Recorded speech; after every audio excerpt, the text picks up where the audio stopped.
just can't get over. I just can't get over how great this photo is. And I know if you're listening to the podcast, you're like, why are you talking about photos? There's a photo that I saw on Twitter, and it's a photo of. All right, let me paint the picture for you. If you're listening, by the way, if you're listening to our podcast, Mark Kaye Saves the Republic. If you're listening on iTunes, if you're listening on Spotify, iHeart, wherever you happen to be listening to our podcast, we definitely appreciate you doing that. Thanks so much for joining us. I know a lot of people listen to our daily morning podcast, the 47 Daily, as well, which you can download at the47daily.com, often imitated, but there is only one original daily podcast that brings you all the information from the White House. From the White House to my mouth to your ears for the next 4 years. That is the motto of the 47 Daily, and that's what we strive to do. And then today on Mark Kaye Saves the Republic, I appreciate you guys being here. Make sure you're subscribed. Because we have information coming at you all the time. We're publishing shorts and longs and mediums and all kinds of stuff. And we want to make sure that you don't miss out on any of it because there's so much news. I mean, there's just a ridiculous amount of news. Just when I think I go, all right, that's enough news for the day. Guess what? Nope, there's more news. Donald Trump is he's a 24/7 president. He's an around-the-clock president. He does not stop. And as a result, neither do we. We're going to keep bringing you this stuff. We're going to keep bringing you stuff that you need to know. Now, anyway, so this photo that I love so much is from the White House. It was officially, I guess, released by Caroline Leavitt. She released this photo. She released this photo of illegal immigrants, a whole bunch of them. 1, 2, 3, 4, 5, 6, 7, 8, 9. I'm sure there's more. This is just 9 of them that fit in the photo. And they're 9. They look young, somewhere between the ages of, I would say, 18 and 29 or 30 at tops. And they've got the baggy jeans and they're wearing black hoodies and clearly it's cold. They've all got sneakers on.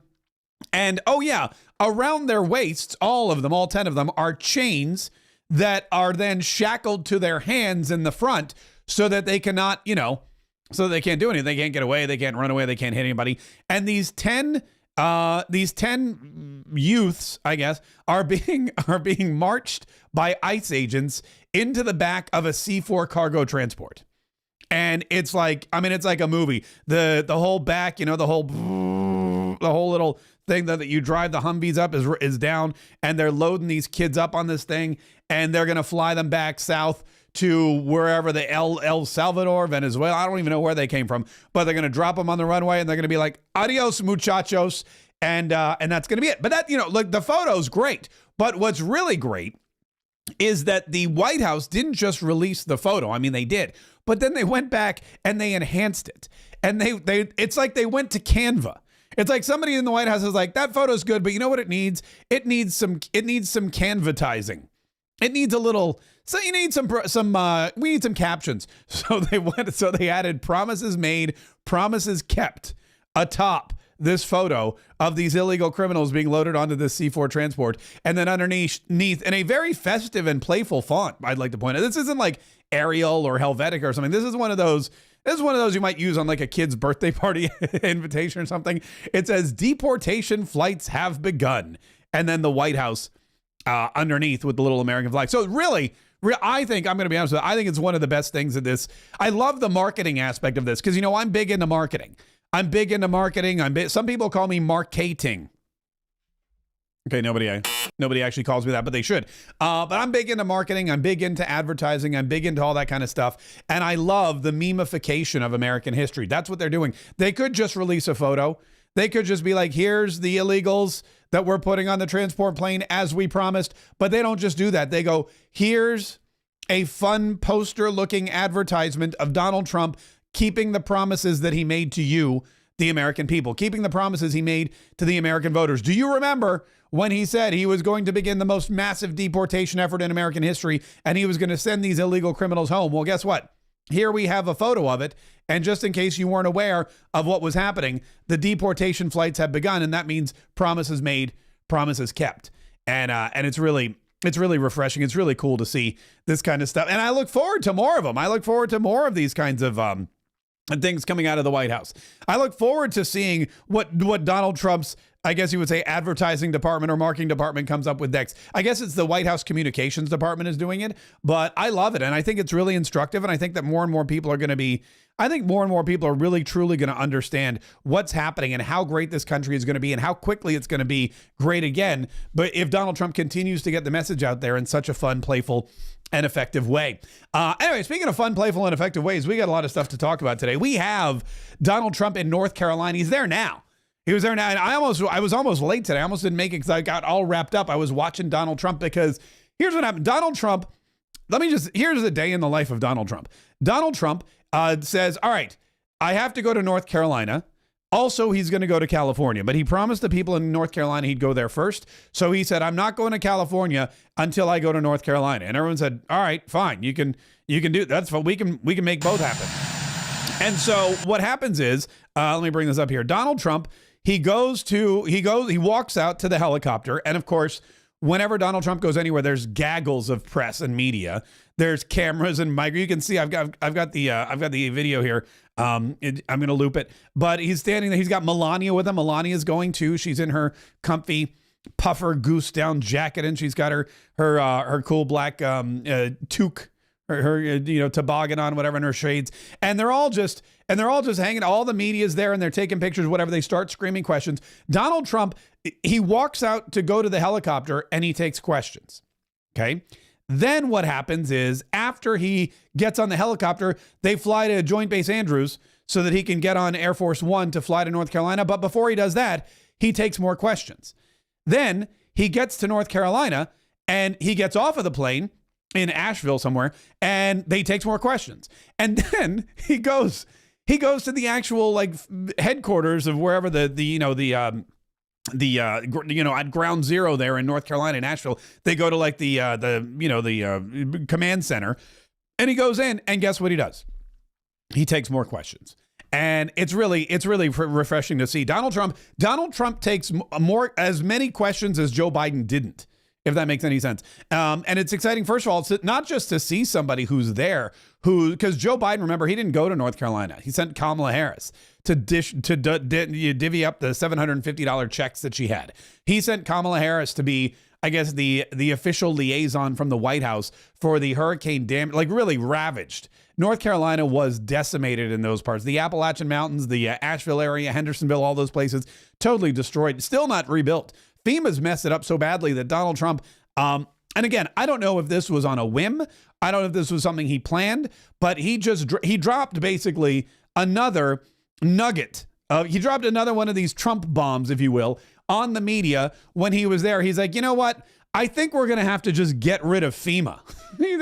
He's like, we've gotten rid of a lot of stuff lately. We got rid of all the DE&I. We shut down every DE&I department in every government office. We got rid of this stupid work from home thing. So now everybody's got to come back to work. We got rid of all that. Now, you know what we need to do? We need to get rid of FEMA, because FEMA, they're just horrible. I'll also be signing an executive order to begin the process of fundamentally reforming and overhauling FEMA, or maybe getting rid of FEMA. I think, frankly, FEMA is not good. I think when you have a problem like this, I think you want to go and whether it's a Democrat or Republican governor, you want to use your state to fix it and not waste time calling FEMA. And then FEMA gets here and they don't know the area. They've never been to the area, and they want to give you rules that you've never heard about. They want to bring people that aren't as good as the people you already have. And FEMA's turned out to be a disaster. And you could go back a long way. You could go back to Louisiana. You could go back to some of the things that took place in Texas. It turns out to be the state that ends up doing the work. It just complicates it. I think we're going to recommend that FEMA go away, and we pay directly. We pay a percentage to the state, but the state should fix this. If the state did this from the beginning, it would have been a lot better situation. I think you guys agree with that, right? I think we're going to recommend that FEMA go away. Now, I want you to understand what this means. Donald Trump said this has been a disaster, and in North Carolina, they called Joe Biden's horrible response, FEMA's horrible response, they call that the disaster after the disaster. The disaster comes, and it's really been that way for a lot of places. For example, in Florida, we have a lot of hurricanes. In Oklahoma, there are a lot of tornadoes. Wherever there's a disaster, when they call in FEMA, a lot of times, a lot of these government agencies on the ground, a lot of the governors, whatever, they're like, no, not FEMA. We've already had one disaster. Don't send us another one. And in North Carolina, that's exactly what they call it. They call it Joe Biden and Kamala Harris and the $750 checks in FEMA. They were the disaster after the disaster.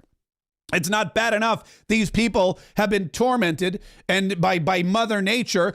First it's the wind and the water blowing stuff down. Then it's the flooding. Then it's the mudslides. My neighbor's daughter's house. She lived in Asheville. Lived, I say, because her house was covered in mud. 6 feet of mud buried her home. And she wasn't the only one. It was thousands of people. Hundreds of people died. And it devastated towns and businesses. These things are going to take decades to come back, if they come back at all. Some people may be like, screw this, I'm not going back there. I've seen what happened. I'm moving on. I'm going someplace where it's safe, which these days is any red state and no blue states. But it's life-changing. It's life-altering, not just for these people, but for these entire communities.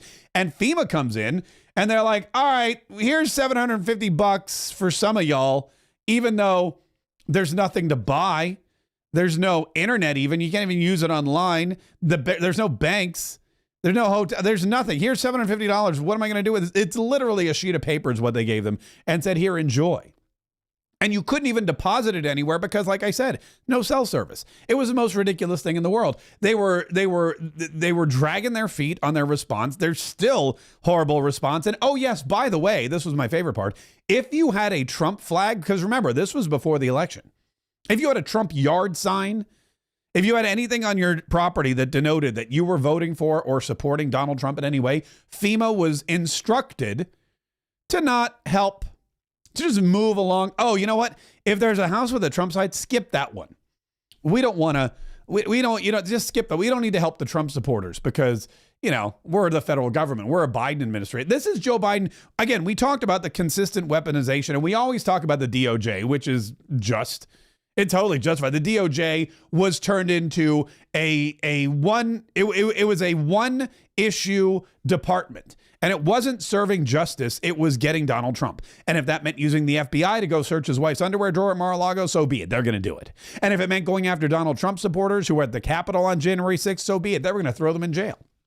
If it meant going after Catholics, if it meant going after parents at PTA meetings who did not like the weird stuff they were teaching in school about gender identity and homosexuality. They did not like the COVID mandates, the mask mandates, the at-home learning. They didn't like any of that stuff. If they complained, Joe Biden sent the DOJ and the FBI and all those other agencies. We all know about that, but think about FEMA. He's just as guilty of weaponizing FEMA against Donald Trump supporters and Donald Trump voters. Because if there was a Trump flag or a Trump sign in your yard, FEMA walked on by.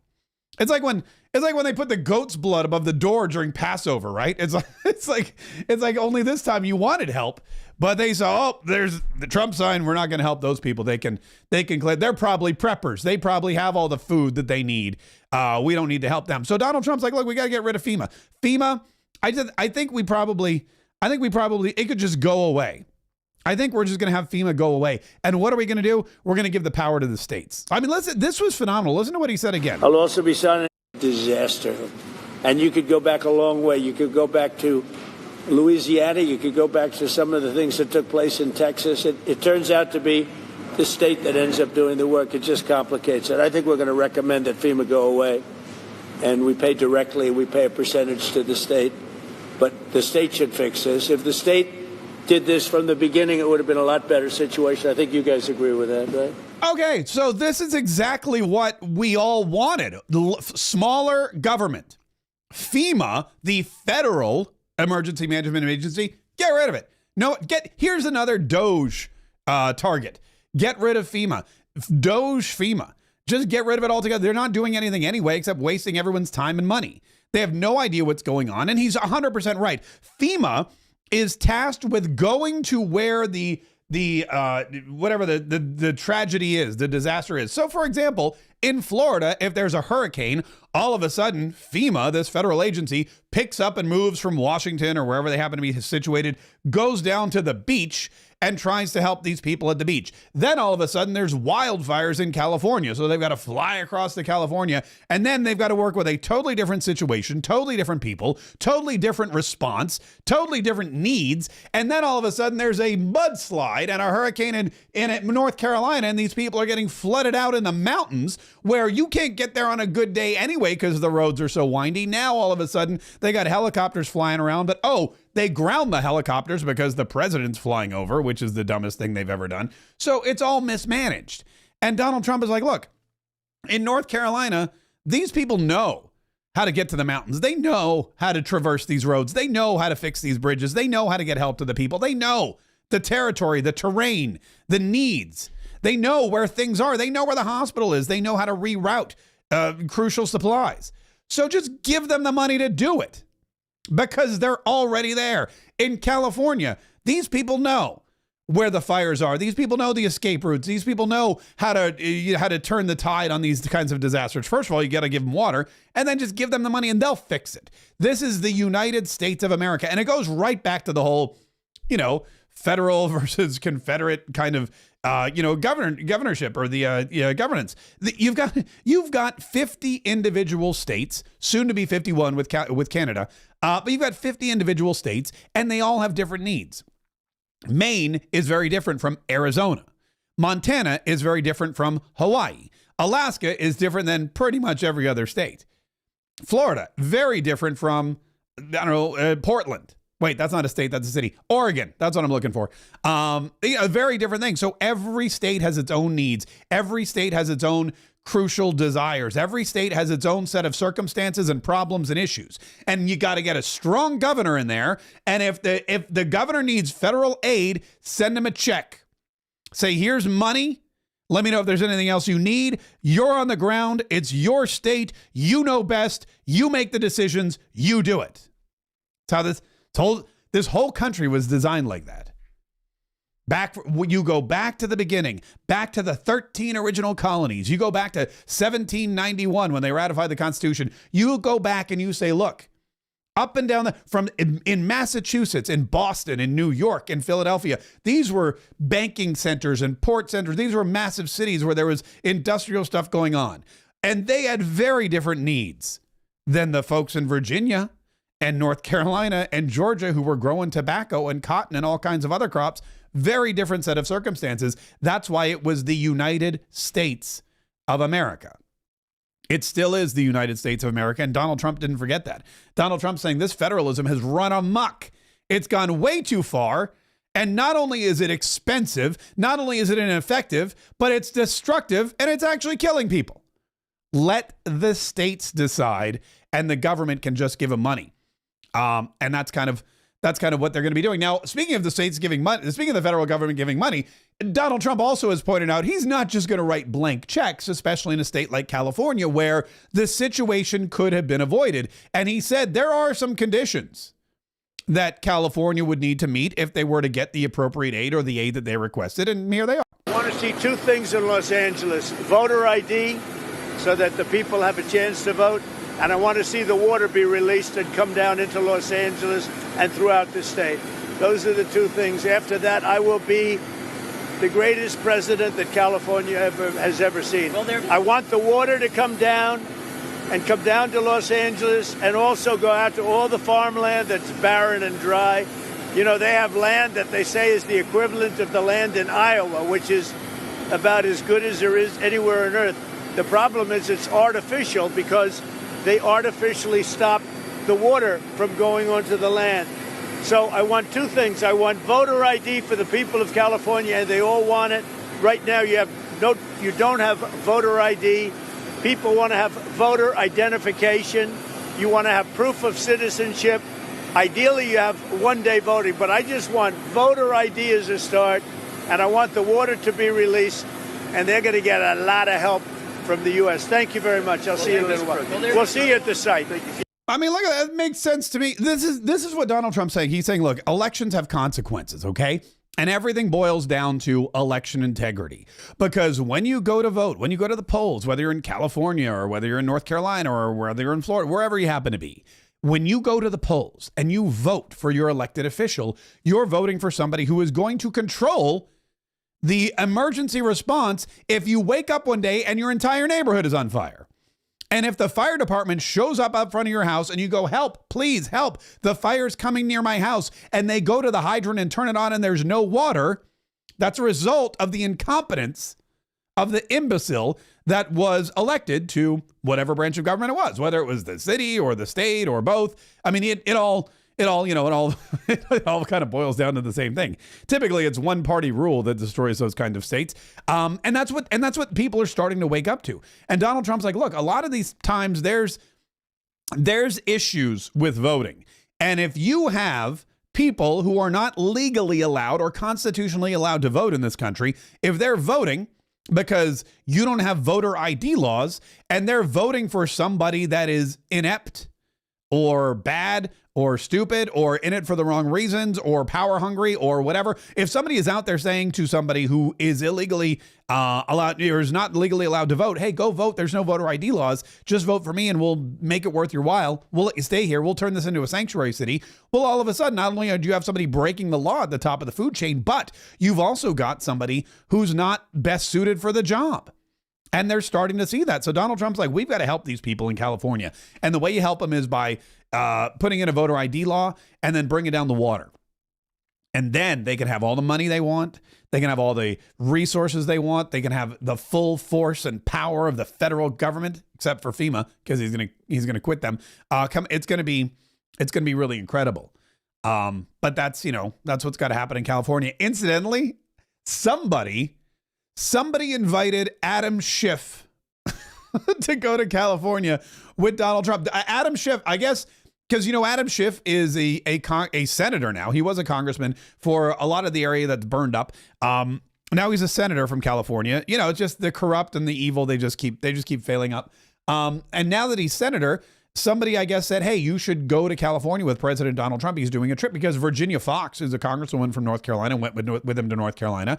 Adam Schiff could get on the plane, go to California, see his citizens, see the voters, see the people that have been supporting him all this time for some, maybe answer the tough questions, which I'm sure he wouldn't want to do. And they asked Donald Trump about that. He's like, I didn't want him going. I don't know. Is he going? Is he going? I don't know. I mean, I really don't. Because if he's going to be there, it would be cheaper. But I didn't invite him. Somebody did. I didn't. Yeah, Donald. I don't really want that guy on my plane. But I guess it's if somebody invited him, that's fine. He can come. But I'm not. I didn't want him on my plane. That wasn't me. I didn't pick him. And the interesting thing is that I guess Adam Schiff. Think about this too, because this is the other thing. Adam Schiff is staying in Washington, D.C. Why is he staying in Washington, D.C.? Because there's a vote today. And the vote today... again to see. Thank you. Your son, Don Jr., he came with us. Hold on, Franklin Graham's talking. We're gonna go live to Donald Trump here in just a minute because he's in North Carolina. But the interesting thing is that Donald Trump, if he invited Adam Schiff to come with him to California... and Adam Schiff said, no, I'm not going because there's a vote today, it means that Adam Schiff is skipping out on a trip with the President of the United States to visit the state that he represents so that he can stay home and vote against Pete Hegseth great job. For Secretary of Defense. Fantastic job. Let's go listen to Donald Trump quickly. We've come to North Carolina with a simple message for all the people of this region who are hit so hard by Hurricane Helene, and that message is very simple. You are not forgotten any longer. You were treated very badly by the previous administration, and I'm here after a few days of the administration. We're going to California, Los Angeles. They got hit hard, as you know. A lot of that could have been prevented, I think, if they had water, which they had plenty of, but they didn't use it. But I'm going there, and it was set up to go there. And I said, well, what about North Carolina? They said, well, what would you? I said, I have to stop there first. I'm stopping in North Carolina. So we made the stop, and I feel very good. You're represented by some great people, great congressmen are with us, and we're going to get involved with them. And Michael Whatley is here, who is the head of the Republican Party. He worked with Laura Trump to take us through to a tremendous victory, one of the, as the media says one of the most consequential presidential elections ever. They say in 129 years, whatever that may mean. But whatever it is, it was a great election we had, and we won your state. All 3 times we won your state. And all 3 primaries we won your state. So we won it 6 times, I guess, Mr. Congressman. And it's a great place. And I wanted to come here. And before I went anywhere, frankly, in the campaign, I promised that I'd come back to Western North Carolina to help the people of the state. And today, here I am to deliver on that promise. And we have a lot of things in mind. And we're getting the Army Corps of Engineers all set. You need your riverbanks fixed. You need a lot of roads fixed. And we're going to get it done in rapid time. And I've asked Susie Wiles and all of my people to start calling up, get the Corps ready, and they're going to get ready to go. I don't know what it is. I don't know what took so long for the other administration. But remember, I wasn't here for the first 4 months or 3 months, whatever it may be. See, we can only start as of essentially 1 or 2 days ago, and we've made a lot of progress over the last couple of days, Michael. I understand we're going to get you the resources you need and the support that you deserve, and we'll be at your side through every step of the rebuilding, and no American is going to be left behind. The people that I just met are so great, and the people that own that house is going to be very beautiful in a little while. And who knows, if Franklin decides, maybe he'll rip it down and build him a new one, because sometimes you can do that just as easily, but we're going to take care of the people. I want to thank our great First Lady for coming today. Do that. She really wanted to be here. She said, no, I want to go. And, she sees what happened, and she felt very badly, and she wanted to go. And we're then going out together to Los Angeles, but she wanted to be in North Carolina. She saw what happened. She has a feeling like I do for North Carolina. So thanks as well to a great gentleman, Franklin Graham, and his father, Billy Graham. I used to go with my father to Yankee Stadium and places to watch his father preach. And he was some preacher. You got good stock. You come from the ultimate genes, I can tell you. But he was really something. And Franklin, though, has done so much, and his father's looking down on him right now. I guarantee for a long time he's been looking down on Franklin, saying, I'm very proud of you, son. He really is, because what Franklin's done with Samaritan's Purse is incredible.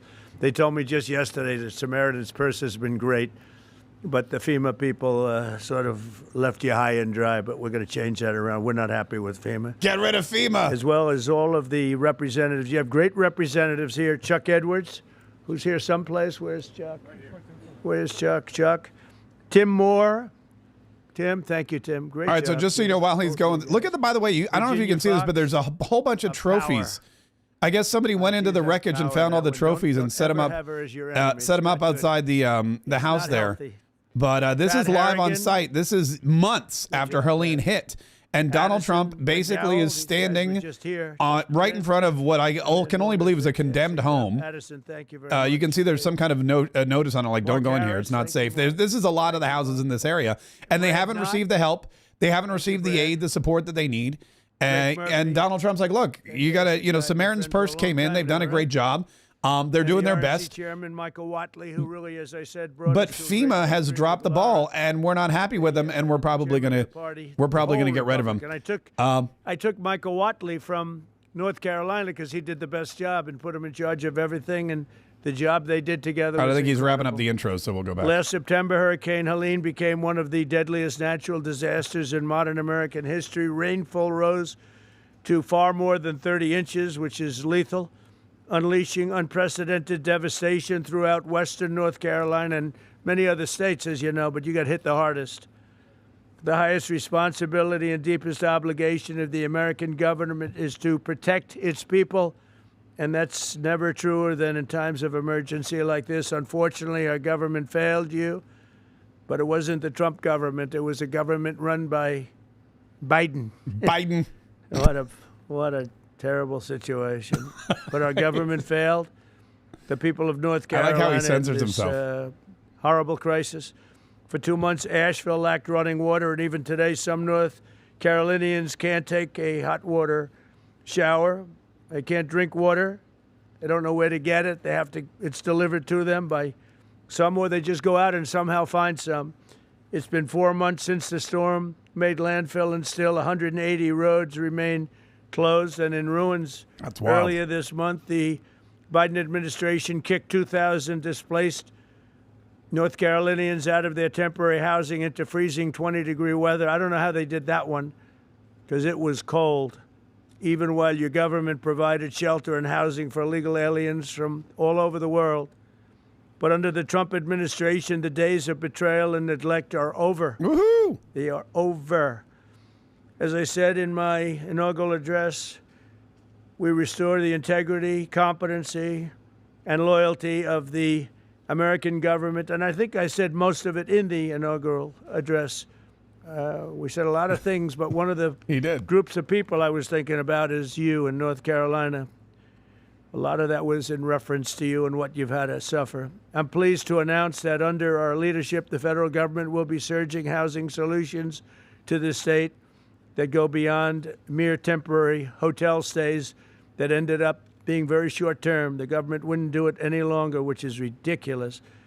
We'll marshal all available resources to bring back potable water and make your water and infrastructure dramatically more reliable very quickly. Today, I'll also be signing an executive order slashing all red tape and bureaucratic barriers and permits to ensure the rapid reconstruction of the roads here in western North Carolina. We're going to go through a permitting process that's called no permitting, just get it done. I like that. That's a good process. The way they built them many years ago, I guarantee you that. Yeah, just go build. We will get them back very quickly, and we'll begin the work of fundamentally changing, terminating, or overhauling FEMA. FEMA's been a disaster, no matter where they are. Bye-bye, We're FEMA. honored to be joined today very quickly by See ya. several families affected by the vicious storm. I'd like to ask each of them to share their story. Chris and Kim West, you could come forward. Ramona Nix, Jackie Mitchell, and Thomas Gary Bright. And finally, the Wright family. And come on up and maybe say a few words, please. Thank you very much. Hello. Hi. Hello. Yeah, lower that microphone a little bit. She's not that tall. Whenever it started, we started moving our vehicles to the top of the road, and by the time we got the vehicles moved, the water had already hit our ankles in the house. Yikes. And so I grabbed my purse and my little pug dog, and my husband grabbed dog food and put it in a trash bag, and by the time we got out into the driveway, it was already waist deep, and there was sticks and that kind of thing. I didn't think I was going to make it, but we did make it out, and we made it to the top of the road, and we were kind of stuck there for hours because we couldn't get out any of the ways because it was flooded all the way around. Man. It took us hours, and we sat there, and finally it receded enough to where we could actually get out. It was probably like close to midnight, and it started like 5-6 o'clock in the morning. We just lost everything that we had. Didn't even have a brush for like 3 days. So, thank you. Wow. That is wild. That is... I mean, that is just crazy. And again, like, these are the things. You're standing there, the water's coming down, it's coming waist deep, and you got your dog in one hand, dog food in the other. You don't know if you're going to live. Hit North Carolina, hit our home. My daughter and my wife and I were actually out of town. But unfortunately, my dad was still at home, and my mother was staying at our house with our animals. And the waters got so high that it actually lifted between that and the tornado that came through, or microburst is what they've been calling them, and lifted his home and the house that I grew up in and crashed it into our barn. It took away his business. Thanks. It took away all of our tools and tractors and everything needed to keep the farm going. And my mother was trapped in the house, and there was no way to escape because the water got so high. The only thing she could do was ride it out and wait till the waters came down. So we've been doing a little bit of battling with our insurance and FEMA. We did have proper insurance with flood insurance and homeowners insurance, but since we had proper insurance, FEMA's not been able to assist us with a whole lot of things. And our good Trump, he's not happy. Again, we've been having some issues. Donald with Trump trying is to get not happy with that some statement. payout for our insurance in a timely manner. We had to do mold mitigation on our home, which is extremely expensive, before the structural engineer even came out in order to get our flood payout. And to me, that was not really acceptable. Has the insurance company been responsive or not really? Not so much. You know, again, They give you the money they have to give you? I'm hoping so. And we need some assistance with that. We reached out to an attorney. What's the name of the insurance company? North Carolina Farm Bureau. You gotta move them, right? Yep, That's terrible. that's what we're after here. So Go ahead and call out your insurance company live in front of the President of the United States. Different insurance companies? And they're all difficult or just the one particular one? I've heard different stories from others, and a lot of folks are. More responsive? And I've heard some good instances of even Farm Bureau themselves. But in my case, you know, they'd send out a third-party adjuster immediately. Well, they wound up firing that This is third-party fascinating. adjuster group. This is He gave us a quote for a much higher estimate than what we You received, got fired? and then he got let go. Yeah, he got fired. Okay, So then they brought so- in another third-party adjuster to come in and lowball us. all right. So Donald Trump is We've not literally received any listening kind to of- stories of The insurance flood insurance is our corruption primary insurance, and broadcasting it across the world. so there It's was really roof leaks it's really in the phenomenal home to see what's going that on here. The inspectors found the adjusters. Well, that contributed to us losing some of our personal properties that come in the third story where there's no, or second story living space, where the flood water, well above the floodwaters. So they've neglected us for. Your mother saved? Yes, she's saved. So Yep, she wrote it out? she's right here. Okay. So Very we made it. Mom wrote it up. Look at Mom. Mom's like, yeah, That's I'm right. just thrilled to be here. How scared So were you? Very. Did you think you were going to make it? No. You didn't think so? Nope. I just started praying. So you were sort of on a boat. Your house became a boat. It's a big pontoon. That's some story. that's one way to put it.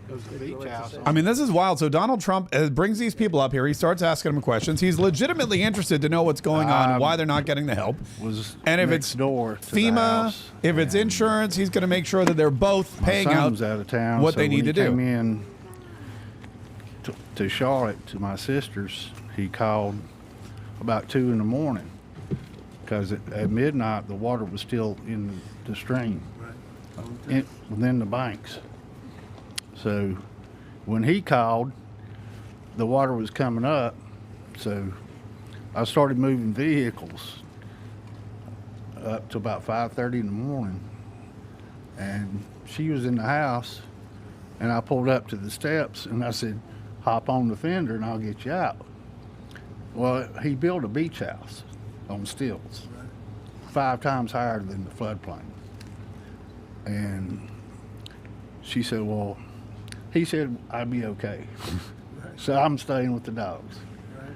So I went to higher ground with some vehicles, hers included, and the water covered everything. But I'd already seen it come around both sides of my place, so I got my blind and deaf dog and a bag of valuables. By the way, I grew up in North Carolina. Blind and deaf dogs are everywhere in Side of North the hill Carolina. I don't know what it behind my is. house. And then was heading to the cemetery back there because I knew it was open, because there was trees falling and uprooting. It was raining. It was, You never saw anything like that. no, I've been through floods There's never been anything. all my life around there. Never nothing. Never been anything like Wow. Mm. that. But you're okay, right? Yep. House destroyed. Yeah. Well, we're gonna help you out. We're gonna help you out. Appreciate it. Thanks for being here. And this is wild. This is something you haven't seen this in 4 years, and even I don't think in the first Trump day that administration, morning began I don't think I ever with remember seeing anything like with this. some trees falling into our house. Donald Trump With our fixing the house microphone for these people, goes back 4 generations. standing listening to everything they 80s, say. and never came close to flooding. And keep in mind, he's a real estate guy, so he knows what he's talking about. He understands the how easy it is to rebuild these A mile things. back off the road, and the water. We've had flooding and such in the lake, but nothing like we saw. And like most everybody else, we moved 5 vehicles this far up, and lawnmowers and everything else. I mean, they got a lot of vehicles. A lot of them are it's like farm equipment, like you said. You've got to have your riding lawnmower, all that stuff that's really expensive. I got her up in that and tried to gather what you might want, which was totally random. And when it made it to the loft and started getting up to about her hips, I built a little makeshift ladder and we got out on our roof.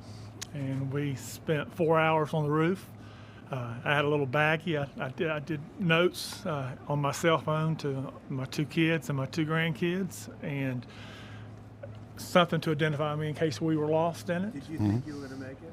No, we're. Oh, you didn't? Yeah, we didn't think we were going to make it at all. I mean, our house was 25 feet underwater. So you didn't think you were going to live? No, we were watching houses, trailers, bodies coming by us. Oh, wow. That is We wild. live in the Azalea Road area in East Asheville, O-Team. Yeah, we watched our garage float by. Yeah. But And keep in mind, this was months ago. We never heard these stories. We never heard from these people. The media didn't talk to these people. Joe Biden didn't talk to these people.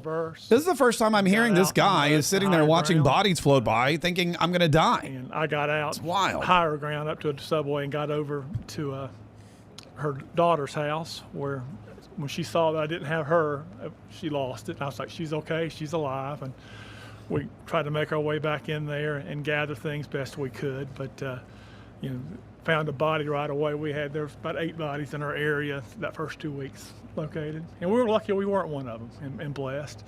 But like other people, no insurance on flood insurance, so we had to depend on FEMA. They did what they could do, and of course it's not enough. Yeah, that's crazy. But again, we're thankful to be alive, but it's a long haul. What are you doing now? Staying in a camper. I've never been, if y'all notice, I'm a big guy. I don't sleep in campers very very well. And the first that guy's taller than Trump. Look at that. Very grateful with the Asheville Dream Center coming through with one. And Do you still have the land? oh yeah, it's family land. Yeah, the land, it looks like a beach now. It's sand, but Can it be built on? yes, Do you intend to do that? yes. You want to build again? Yeah, Samaritan's Purse. We're working with them. We're working with people. It's 80 years, 4 generations. But the house is totally gone? No, the house is there. It's they down gutted to it they to came just in and mudded it, wreckage. but everything in it was completely destroyed. But it's tough. I think we're at a point in Asheville where people's forgot about Asheville, and it's stagnant. Everything is stopped. Yeah. Thank you, sir. Appreciate that. Thank you, Jack. Thank you. Thank you. Please. Oh, here comes these people are all very short. I'm Pastor Nick's, our church right down the road. We had only purchased in May, and it's a big church. We're a small congregation, and I had people say, "What are you going to do with this big building?" And I said, "Only God knows." And we had our dedication, and the storm came the next week. And the outpouring of people, my son brought the first load of supplies, and from there, I stayed there for about 3 months. I slept on the floor for about 3 weeks because the need was so great. The people were so devastated, and I said, I want to be here for them. And they were coming in just day and night, so there's really no need for me to go home. But we had people from Kentucky, Tennessee, Texas, Indiana, Oklahoma, people from all over. We have not received any help, like from the government or anything. But I said, Lord, if you want us to do that, people. So they came from all over the states. But FEMA did nothing. It was the locals. Waste of time and money. The locals and the people that knew us. Donald and Trump hates FEMA today. Before the week was over, every word, our church he hates FEMA was more so and more. packed with supplies, we couldn't even walk. Even in our sanctuary, it was up to the platform of things, and in our halls and in our rooms, and we're just now beginning to get a little straightened out. But somebody said, "How long are you going to be here?" I said, "I'm going to be here through the winter and even on, if possible." Yeah. Because when you meet people that's been through the struggle, I had a little lady come up and I said, "Can we do anything special for you?" And she said, "I don't want to be selfish, but said, could I have a cup of coffee?" And I handed her that coffee, and she stood there and tears just poured. she said, you don't realize how important the little things. A coffee's very it's not important. The big things in life that we have, but it's the little things and knowing that God is our source. I don't look to man. I don't have to have a lot of things. I had trees, about 20 trees down in my yard, but that didn't really matter. Doesn't matter, because the needs of the people is what I want to be there for. God is good. He's very good. Wow. And my daughter now, her house is really in bad shape, and I'll let her tell you about that. But thank you, President. By the way, this is our president. That is we true. We appreciate you so much. If you work for FEMA, start packing. I live out in the Fairview area. Just get yourself a box. Start throwing all your stuff in it. Bat Cave, Lake Lure area. You will be out of a job by the end of this press hit conference. I guarantee. Really hard.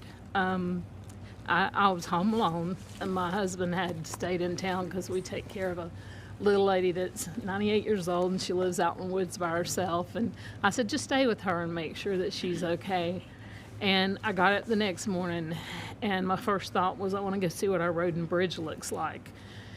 So as I was making it down to the road and the bridge, there was no road and bridge.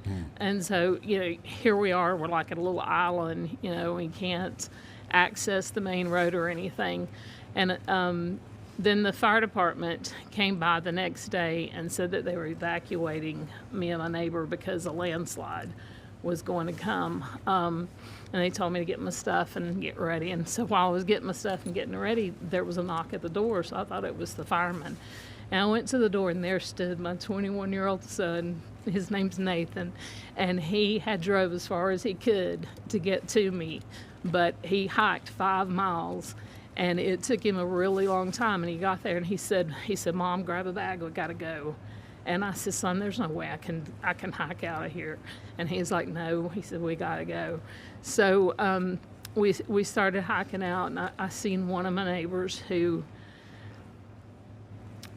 she had no clothes on. Her skin was like chunked up. It was just, she was blue. She had been in the waters, and where she had went or I don't know, but it horrific is just all I can say.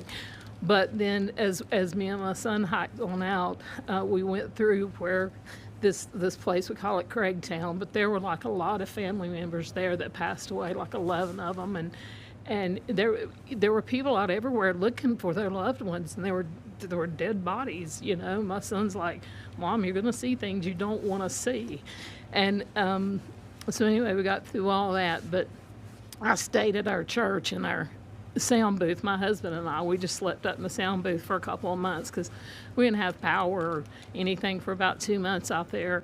And then we went back. I've been fighting with FEMA since day one. Our community, there's like 32 homes. We don't have a road and a bridge. We're driving through our neighbor's property. I went to EMS and I said, "Look, my concern is if we have a fire or we have an emergency out here, you're not going to get to us. Yeah. You can't get those big trucks up here." FEMA's over, party. And I've called and called and called FEMA, and I said, this happened on September 27th. That's 4 months ago. Well, for us, today is still September 27th. We haven't had help. And so when I talk to FEMA, I'm explaining the road and the bridge, and they send me a letter that tells me to basically fix it and send in my receipts, and they'll refund me some money. I'm looking at a road and bridge that, honestly, the bridge itself is probably going to be $300,000, and the road could be close to that also, because we have to have, the community has to have big boulders. FEMA told her to rebuild the bridge and send a receipt? We can't fix it ourselves. Is that, is that serious? As far as like house repairs, I'm still pending. I can't get money from FEMA until I fix the road and bridge and send in my proof that it's fixed and everything. It's been a nightmare, and I totally feel like that we have been forgotten. If it had not been for our fellow American citizens who stepped up to help us, I don't know what we would have done. I have 5 neighbors around me who completely lost everything. I have damage to my house, and I don't feel entitled. I'm embarrassed to even say I need help because, and sometimes there's even that survivor's guilt is what they're calling it, but you feel guilty to even be alive sometimes. When you look around, you see your neighbors that are gone, and it's just, we need help. I wrote a letter to send to Congress. I don't understand what's going on. If we can't get FEMA help, then will you guys help us? Will you step up and be our fellow citizen? Will you step up and be our neighbor and send us something? Help us get our community back. I could go on. It's just I don't know, it's just heartbreaking. I appreciate you. FEMA tells her, we can't help you with your house until you fix the bridge and the road. Fix the bridge and road, send us a receipt, and then we'll come help you. And the bridge is going to cost $300,000. He really is. $300,000 to fix. This is wild to me. And these stories we've never heard. I've never heard a single one of these people. I didn't hear about the bodies floating by blue. I didn't hear about the woman and the pug and all the vehicles, these people moving 8 or 9 vehicles, women that everyone thought they were going to die. They were just waiting for their house to get washed away. Nobody knew 4 months later that these people hadn't gotten a check. This woman had these people living in her church forever, sleeping on the floor. Much, everybody. So we're going to be FEMA's doing nothing? working with our Congress, and they're going to do a job. And Michael Watley is going to be very much in charge, and you'll get it done. And FEMA's ready to rock. They haven't done the job because they weren't really told to do the job by Biden. I guess Biden was thinking about other things, wasn't he? But they weren't told. What they did, what the past administration did to North Carolina is a disgrace. So I just want to wish you all well. I was here right after the event, and I couldn't believe it. I have never seen anything like it. I've seen a lot of bad things, but I've never seen anything like it. And it's an honor to meet the people behind me, and it's an honor to be with our congressional delegation and some of the other politicians in the area. And it's an honor to have Michael Watley at my side, because maybe we wouldn't be standing here as president if he wasn't. Him and Laura. Michael Watley's got a big job. Unbelievable as the head of the Republican Party. So he happens to come from a place called North Carolina. So I said, Michael, fix it. So good luck. Good luck. And we'll supply what you need. You know that. Good luck. Thank you. Thank you all very much. Thank you very much. Oh, here come the questions. So Michael Watley is the new fixer. Michael Watley's like Donald Trump's like, get me elected. Yeah. Okay, check. Yeah, Fix North that's Carolina. One of the things you hear. Any talk on having money instead of going to FEMA and going through the bureaucracy to go to them? That's what I want to do. We want to bring it locally so that a state takes care of its problem, and then they can bring it down to a local level, like Samaritan's Purse and Franklin, because that's one of the better examples. But you had numbers of people that did a great job. You have groups that did a great job and organizations. The one that didn't do a good job was the government. They did a bad job. They did, in many ways, they did no job. They weren't even available. So no job Joe. Good question. The no answer job is Biden. We go local. I think it'll work much better. FEMA is a very expensive organization that really doesn't work out very well. Not for long. It hasn't. This is not the only example. So it was up to me right now. It ended right now, and I just let the state take care of the problem. I mean, you can always have problems. Let the state. If it's Florida, it's a hurricane. Michael, let Florida take care of it. They don't need FEMA Michael to Watley. We got problems. Michael, take care of it. Good luck. Within FEMA, outside of FEMA? Yeah, I envision a very important role for him. It's any role he wants.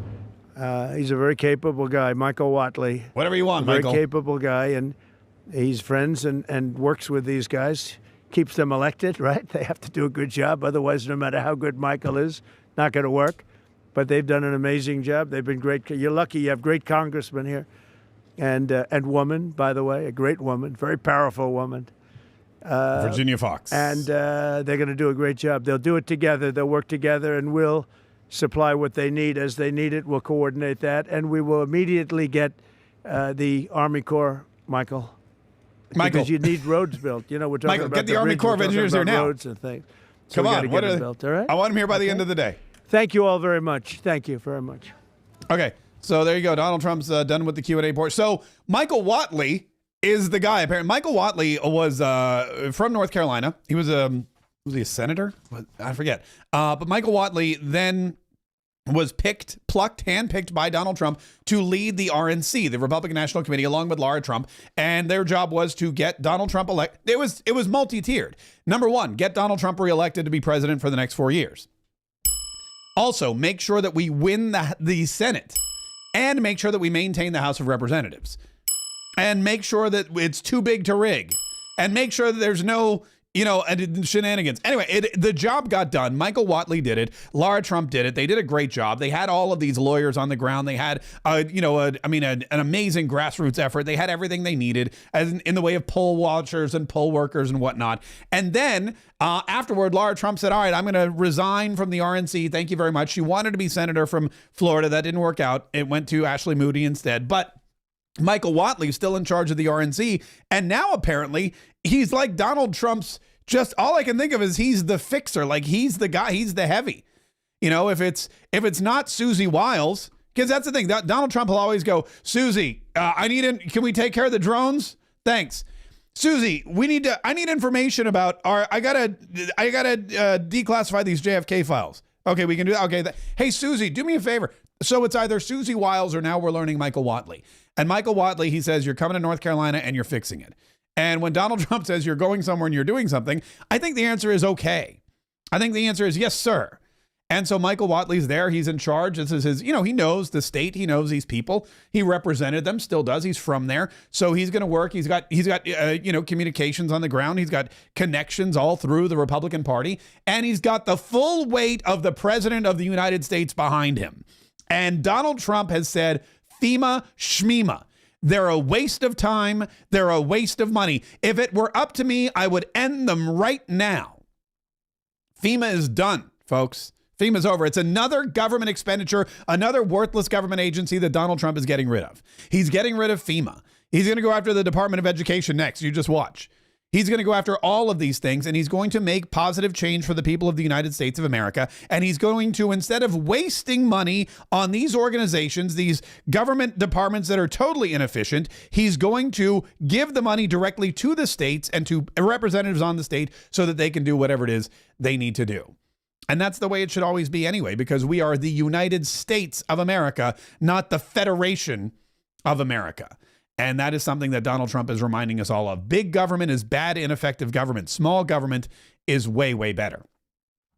Speaking of JFK, we have some information about that. I have the clip from yesterday where Donald Trump actually signed the order in front of God and everybody, which is amazing. He doesn't do anything behind closed doors. There is nothing but transparency with Donald Trump. This is the greatest reality show in the history of television, and we're going to bring that to you here in just a minute. But first, I would like to point out we have a brand new sponsor. When this show is growing by leaps and bounds, and there's a lot of people actually who write to me like, hey, tell me, can I be on your show? Can you interview me? Can I be, I have a product, I have a book, I have something. And we're going to come up with packages, of course, for you to be on Mark Kaye Saves the Republic, help sponsor us. We can promote your products and services, that kind of thing. We have a brand new one though. We have a brand new, let me see if I can find, I have a Q, and they sent me a QR code too. Where is it? I think hold on. I have it up here somewhere. It's the CBD Distillery. And this is a great company of products because they make these all natural products. And what they do is, it's really fascinating because I was like, I don't really know anything about CBD and CBD oil and that kind of thing, but it's a natural way to help yourself fall asleep and de-stress. And a lot of people are stressed, and a lot of people have trouble sleeping these days. And where did I put the? Here it is. Well, here, look at this. Boom. And what happens is they have 48,000 5-star reviews. If you go to cbddistillery.com, that's their website. But I want to read some of these quotes because I was looking at their website. The best sleep I've gotten in years.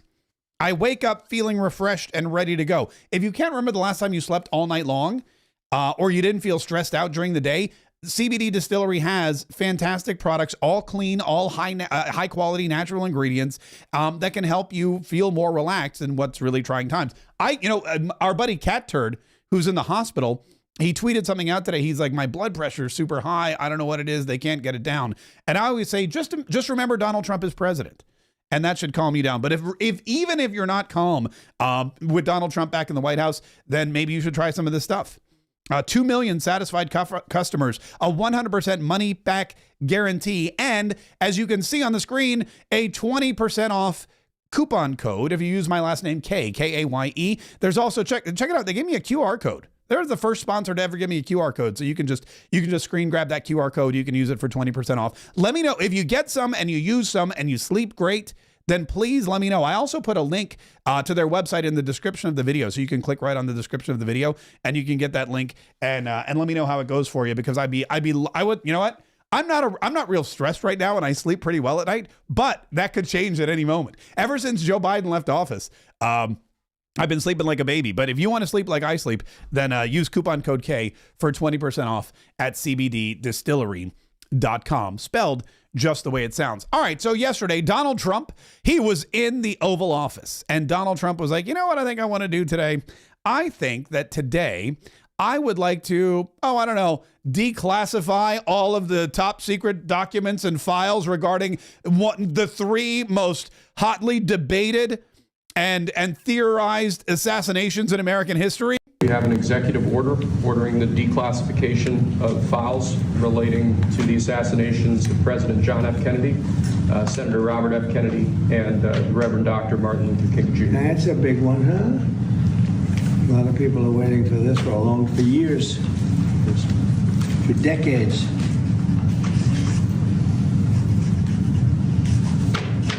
And everything will be revealed. Okay. This is the best part. Watch what he does next. He puts the pen down and then he picks RFK Jr. Yes, sir. And then he picks it up and he goes, you know what? He signs the order. He goes, here's what I'm going to do. I'm going to declassify everything. I'm going to declassify every document about the murder of JFK, of John F. Kennedy, rather, of RFK, of Martin Luther King Jr. I'm going to do all of that. And then he puts the pen down and he picks it back up. He goes, you know what? Actually, on second thought, give this to RFK Jr. And RFK Jr., as you know, has been battling for decades to find out about what happened to to my father, what happened to my uncle, what happened to these people. What does the government know that they're not telling anybody? What does the government know? What are they hiding? And he was asked about it, and he was, beyond overjoyed. You think that that's the right move to declassify those documents? I think it's a great move because we need to have more transparency in our government, and he's keeping his promise to have the government tell the truth to the American people about everything. About it, keeping his promise. Promises made, promises kept.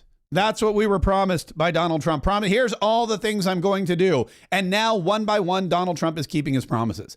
One by one, Donald Trump is going through and he is solidifying the border. He's sending troops to the border as he promised he would do. Donald Trump is not only sending troops to the border, but he is sending people back home.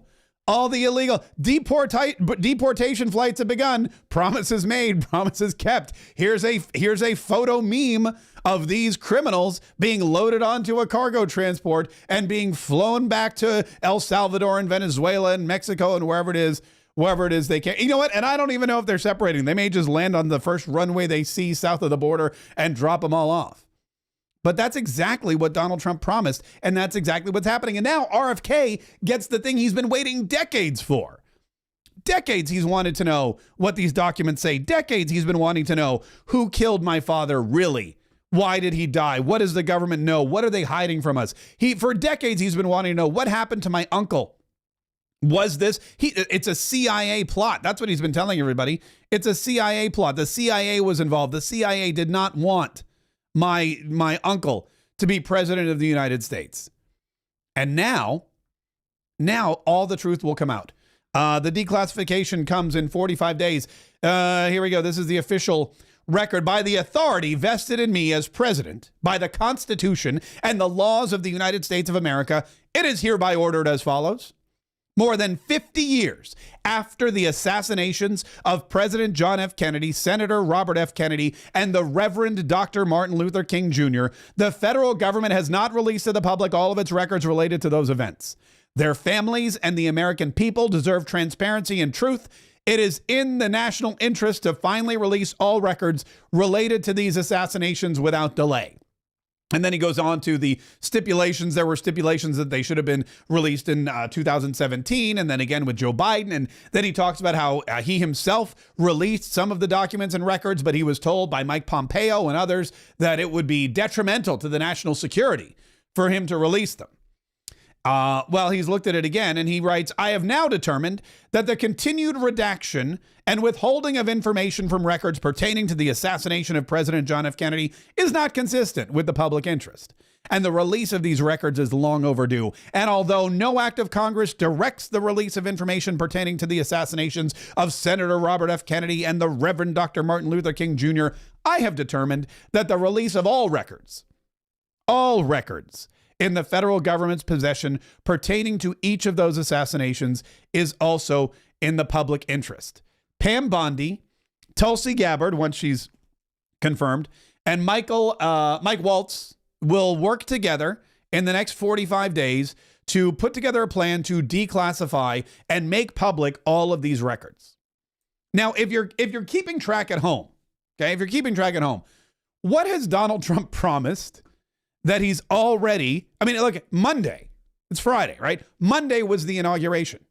And he worked all day. He went up on stage. He signed some things. He threw the pens. He went back to the office, signed some more things, didn't throw pens, but he looked in the drawer. There was the letter, went home, put on a tux, went to go dance, cut a cake with a sword, went to another dance and another one, went home, woke up the next day, went to church, got insulted by the bishop. This was all this week. All of this is happening in the first week. What has Donald Trump already done? Well, he promised that he would make public all the records of RFK Jr.'s assassination, JFK's assassination. I'm not RFK Jr. RFK's assassination, JFK's assassination, MLK Jr.'s assassination. And he did. He said he would shut down the border and send troops to the border. He did that too. He said he would begin the largest mass deportation effort in history. And we already have over 600 illegals that have been rounded up by ICE, put on a cargo plane, and shipped back home. He's kept almost every promise. J6. He said, I'm going to pardon all of those January 6 people. All of them. 1,500 of them. Gone. It's a whirlwind. He's got to start making more promises because he's going to run out of all the ones he already promised. He's got to start making more promises to the American people. By the end of the month, he's going to look at his agenda and be like, all right, well, we did it. What's next? And then he's going to go back on TV and be like, what else do you guys want? What else do you guys want? He's brought in $1 trillion, $500 billion from the AI investment and the strategic investment with Larry Ellison and Sam Altman and Masa Yasushimi. He's brought in another $600 billion, and he wants to make it $1 trillion from Saudi Arabia. He's already gone on the world stage and told the WEF to go stick it where the sun don't shine. It is really incredible how quickly all of this stuff is happening and how effective Donald Trump is being. And now he's going to abolish FEMA, and he's going to take money and he's going to give it back. Imagine, if you will, I don't know where you live. I know where I live. I live in Florida, okay? And I have a governor here named Ron DeSantis. And I sleep comfortably at night knowing that if there's an emergency or if I need something, that Governor Ron DeSantis will be up and awake, and he'll be in his little windbreaker. He's got his little emergency Florida windbreaker, and he will be in front of a camera or in a meeting or on the phone. He will be taking care of business. I know that. I know Ron DeSantis. He's a great governor, one of the best this state has ever had. And when the stuff goes down, he's right there to pick it back up. So if there were an emergency, I personally would much rather Governor Ron DeSantis just get unlimited money from the government to fix whatever problems he needs to fix here in Florida, because I know that he can fix whatever problems we have here in Florida. And there are other governors around the country I know that people trust just as much. Governor Greg Abbott, for example. I know that a lot of people in Texas like Governor Greg Abbott. Some people don't, but I know a lot of people do. And I know that when stuff goes down, he's right there to help fix it. The governor of Tennessee is the same way. There's great governors all over this country. Some really crappy ones, And I'm not just talking about Minnesota. Oh, sorry, Tim Walz. I'm not just talking about California. There's some really. I'm not just talking about New Jersey and New York. Oh my God!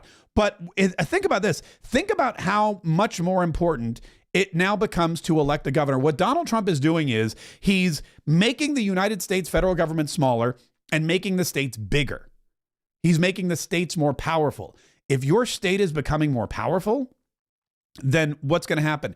You need to make sure that you have somebody in place that's not going to abuse that power, that's going to use that power to do good for the citizens and do good by the citizens. In fact, that's exactly, somebody asked him this question. Where is it? I got it. I got all wrapped up in the press conference and the poor people who lost their homes. It was really riveting and heartbreaking to hear. But he said, here, so they asked him about conditions in LA, right? I'm going to play this for you again. This was what he was asked at the airport. You've said that in order to give California help and support for the wildfire devastation, they're going to have to pony up too, right? I want to see two things in Los Angeles: voter ID, so that the people have a chance to vote. And I want to see the water be released and come down into Los Angeles and throughout the state. Okay, makes sense. Those are two things. You got to have voter ID because we don't want illegals deciding to put Democrats in power, because Democrats obviously are not good in positions of power, especially in states like California or any other place. And then number two, we want the water coming down. And we don't care about the smelts. We don't care about the fish. You got water up here. You got fires down here. You know what? It's a no-brainer. But that's the problem. The people in California have no brains. Not the voters, some of the voters, but the people in power. And so Donald Trump is saying, look, we're going to give the money to the states, but there's conditions. It's like when your kid goes out, you're like, yeah, I'll give you $50 to go to the movie with your friends, but you've got to be back by midnight, no vaping, and you've got to keep your cell phone on. And if I call or text you, you've got to get back to me within 60 seconds. Otherwise, you don't get the money. And your kid goes, yeah, that's fine. I'll be back by midnight. I'm not going to vape, and I will have my cell phone with me the entire time, which, by the way, what kid doesn't? And that's that. And that's the conditions. Conditional investment in states with strong leadership is the way to go. He was asked about North Carolina. He said, are you going to put the same conditions on North Carolina? And listen to his response. You talked about conditions being placed on aid to California, voter ID and the like. Are there any conditions that you're going to put on aid to North Carolina? We're going to do a lot for North Carolina. They've been very slow. I don't know why it's been so bad. This has been one of the worst I've seen. Katrina, of course, was something that obviously that was a long time ago. That was not good. But this has been very slow. I don't know if that was for political reasons, because they lost the state. Biden lost the state. Maybe he felt he doesn't care. Maybe there were other reasons. I don't know. But this has been very slow. By any standard, this has been very slow. And we're gonna make up for lost time. No conditions you're going to push for aid. Well, in California, I have a condition. In California, we want them to have voter ID so the people have a voice, because right now the people don't have a voice because you don't know who's voting, and it's very corrupt. And we also want them to release the water. If they released the water, they wouldn't have had a problem. If they released the water when I told them to, because I told them to do it 7 years ago, if they would have done it, you wouldn't have had the problem that you had. You might not have even had a fire. So, but here I don't have that. It's a different thing. You got hit by a storm. The people are incredible. They worked really well. Franklin was fantastic, and other groups. By the way, other groups came in that were also fantastic, and other states came in. Tennessee and a couple of others came in, and they really helped. That's the way it's supposed to be. No, this is a different kind of a thing. That's a different kind of thing. This was a natural disaster. This wasn't mismanagement. They didn't mismanage the hurricane. They didn't mismanage the flooding. This was a once-in-a-lifetime natural disaster. In California, they had every opportunity to get the water to the people. They had every opportunity to make sure that the ground was moist and clear away all the debris. They had every opportunity to make sure that they had a plan in place. They had every opportunity to make sure that if there were fires, that when you turned on the fire hydrant, there would be water. They had every opportunity to bring the water down from the northern part of California, from the reservoirs into Los Angeles. They had every opportunity. That they didn't do it. And so this is different. In North Carolina, these people didn't have a choice. It wasn't like they elected somebody who created a hurricane or created these weird conditions where the roads got. And by the way, if you've never been to that part of North Carolina, I grew up in North Carolina, spent a lot of time in the mountains. We would go skiing there. We would go hang out. A friend of mine had a cabin there. We'd go hang out in. I took my kids there a couple years ago. Tennessee, North Carolina, the Blue Ridge Mountains, Asheville, Biltmore House, beautiful places. But the roads, I mean, they're the windiest, scariest roads you've ever driven on. And you feel, if you get to your destination in some of these places, you get out and you kiss the ground and you go, oh, thank God I didn't drive off the side of the road and barrel down the cliff, especially at night.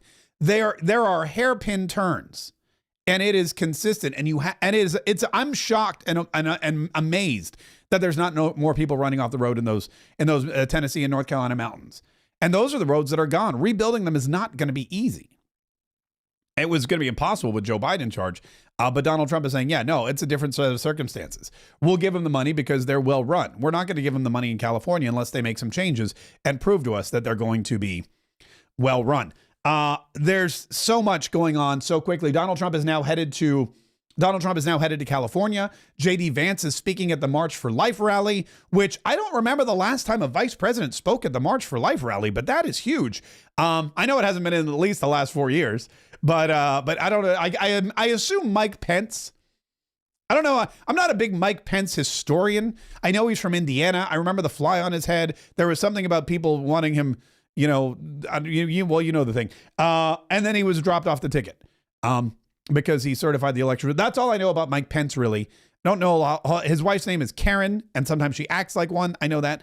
But J.D. Vance, speaking at the March for Life rally just days after becoming vice president, that is a huge upgrade. That's an amazing thing. I imagine Mike Pence, being a devout Christian, probably visited once or twice, but I don't know for sure, so I'm not going to say anything about that. Listen. Before we get out of here, though, and we have a live meeting of our ACEs at the American Conservative Empowerment Society, and that happens at 2:00. Which, by the way, if you'd like to join, there is a 7-day free trial. We don't promote that enough because, you know, and we've been talking a lot about it's one of my favorite things that I do. I love this, but I love our ACEs calls because it's conservatives. We may even have I don't even know. It's just people who are working diligently every single day to make their lives better, to become happier, to become richer, to become stronger, to become smarter. It's people that do what I do. They run channels like this, or they want to run channels like this, or they have a small business, or they're trying to grow a business. They have clients.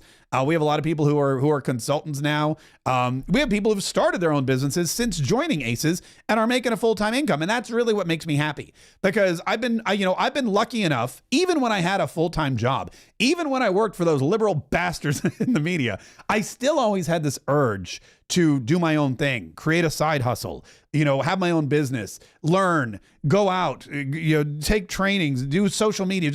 I'm always everywhere. And it's really paid off for me, because when I got fired, I still could feed my family. That's a good thing. But the other thing is, it's been really great because people come to me with questions about all kinds of stuff, and I know the answers because I've been doing it for so long.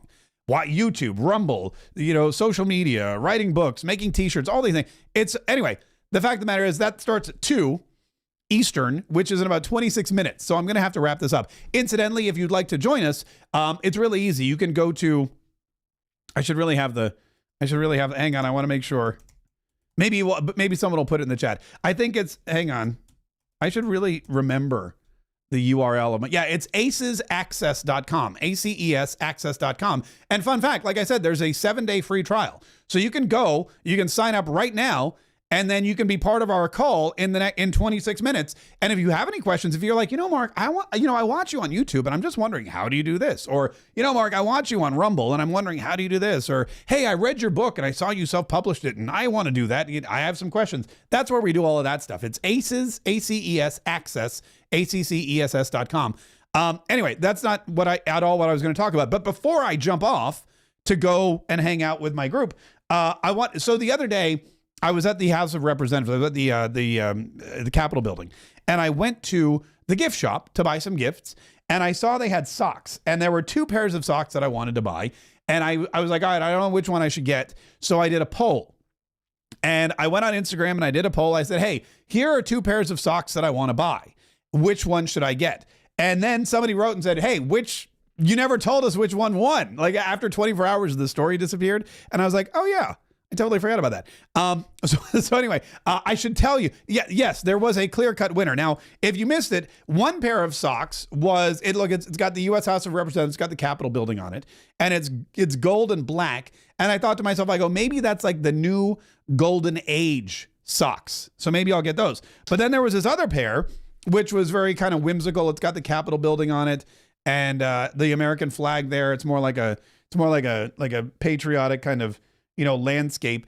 And I like those as well. So I did a poll and I go, which pair should I buy? The new Golden Age pair or the whimsical, cartoonish, American flag pair? And I spoiler alert, I bought them both, right? As you can, because they're right here. But the winner, the one that got, by the way, a majority of the votes, like it wasn't even close. The winner was the new Golden Age. So I will be wearing these proudly to celebrate the new Golden Age, and I'm very excited. I'm very excited about that. Listen, so I got to run. Thank you so much for being here today. Thanks so much for sticking around. Thanks for listening too. And watching. And if you're on YouTube or Rumble or X or any of those places, make sure you subscribe, because like I said, we're doing this a lot. We do this every day. We do it all the time. We want to make sure you're getting the information. Hit the notification bell, because some people sometimes have trouble with it, but a lot of people do get notified when we go live. And it happens every day at noon Eastern, 11 Central. But there's other times when we pop on. Whenever Donald Trump speaks, we may come on later again. If he's in California, we may not. We're constantly posting videos and shorts and other great messages. So whatever you're doing, make sure that you are thumbing it up or telling Rumble, I want more Mark Kaye Saves the Republic. Tell YouTube, notify me whenever this goes live. If you're listening to the podcast, make sure that you tell iTunes. Make sure that you tell, Spotify, whatever it is. Subscribe me to Mark Kaye Saves the Republic. I want this on my phone whenever I get in the car so I can listen to it, because it's great stuff. And then listen to it, because like I said, it's a nonstop job. It seems like we are right now in the new Golden Age, but it's not going to last for long, and it's not going to last forever. And our enemies are laying low. They're licking their wounds. They're regrouping. They're trying to figure out where they can find strength. There's going to be, there's already some people, not just our enemies, but people in our own party who are fighting back against Donald Trump. Lisa Murkowski, who's going to vote against Pete Hegseth for the Secretary of Defense. Susan Collins, who I believe is also going to vote against Pete Hegseth for Secretary of Defense. There are Republicans who are looking at Donald Trump's agenda, looking at Donald Trump's team and saying, no. What? No. Lisa Murkowski is saying, I don't think Pete Hegseth should be a good Secretary of Defense. I'm going to vote against him. Now think about this. Lisa Murkowski, a Republican from Alaska, voted for Lloyd Austin. Lloyd Austin, who turned the military into a hub of DE&I BS and twice went AWOL without official leave, didn't leave anybody in charge, didn't let it tell anyone where he was going. We had no idea that he was even gone. Did that twice while he was leading the Department of Defense. I mean, Pete Hegseth, this pair of socks would be a better Secretary of Defense than Lloyd Austin. Lisa Murkowski voted for him. She's not going to vote for Pete Hegseth. So like I said, there's a lot of stuff we've got to talk about, and we've got a lot of enemies we've got to fight. And I'm going to be bringing you a lot of information every single day, a lot of entertainment every single day, a lot of inspiration and enlightenment. We're going to be doing this every single day so we can stick together, we can stay strong, we can stay informed, we can stay excited. Because if you're not excited, you're not going to do something. And I want you to wake up every single day, and I want you to be pumped. I want you to be jazzed. I want you to be stoked to go out there and continue to fight so that we can all save the Republic. AcesAccess.com. Here it is. Looks like this. And when you get in there, when you start your free, look, 21 minutes. Just click here where it says Friday Q&K, which is what I call it. And there's a Zoom link there. You can go and join in, and we do it every Friday. Isn't that exciting? AcesAccess.com. If you're a member of the group, I'll see you in like 20 minutes.